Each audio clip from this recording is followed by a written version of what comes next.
একটা কথা বলার ছিল। শুনছি, বলো। আগামীকাল দিশার বার্থডে, তোমার কাল না বেরোলে হবে না? ছেলে মানুষই করো না। তুমি তো জানো আমার কি পরিমাণ প্রেশার থাকে। একদিন না গেলে কত বড় অ্যামাউন্টের ক্ষতি হবে বুঝতে পারছো? আমার স্কুলে না গেলে অনেক ক্ষতি হয়ে যাবে। কিছুদিনের মধ্যেই আমার প্রমোশন হবে, and I will be the principal very soon.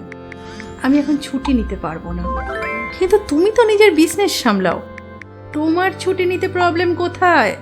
That's funny. একটা স্কুলের প্রিন্সিপাল হওয়া আর বড় বিজনেসম্যান হওয়াটা একই জিনিস না বিদিশা। আর তুমি তো ওর মা, তোমারই তো এগুলো করা উচিত, তাই না? ওয়াও, মা হলে কি সব করতে হবে নাকি?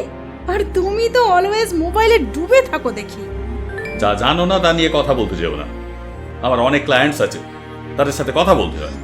তুমি তো করো একটা ছোট্ট স্কুলের চাকরি, তোমার তো আর ক্লায়েন্টস নেই যে কথা বলবে। তোমার এত ব্যস্ততা কিসের?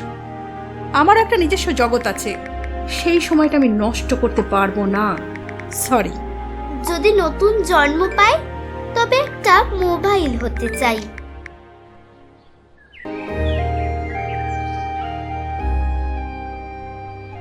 মিনু, এই মিনু, আমি বেরোচ্ছি।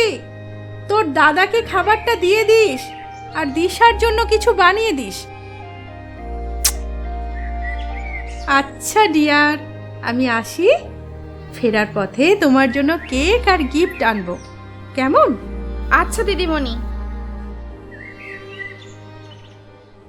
মাসি, তুমি না থাকলে আমি কত একা।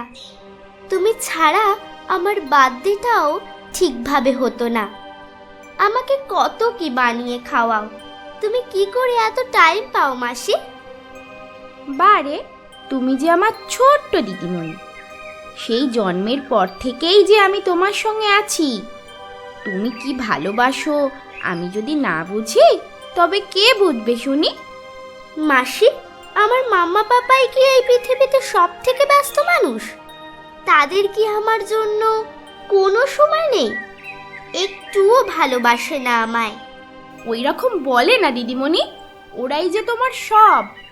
কাজ করে তো, তাই তোমাকে সময় দিতে পারে না।